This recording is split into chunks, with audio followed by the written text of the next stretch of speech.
Hey everyone, in this tutorial, I'll show you how to fix Ko-Fi verification issues in 2026. So if your account is stuck on verification or payments are not activating, this guide will help you solve it step by step. First, open Ko-Fi and sign in to your account using your email or Google login. Once inside your dashboard, look for any verification warning on your profile or payment settings. Make sure your email is verified. Check your inbox for the confirmation link and click it if you haven't already.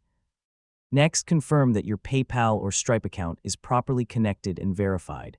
If payments are not activating, double-check your PayPal account. It must be fully verified with no restrictions. Also, make sure your Ko-Fi profile details are complete. Name, country, and payout information must be accurate. If verification still doesn't work, clear your browser cache or try a different browser.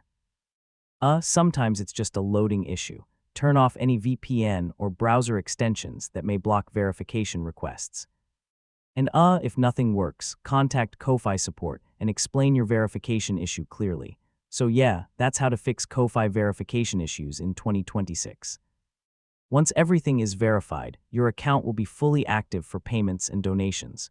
Thanks for watching, and I'll see you in the next guide.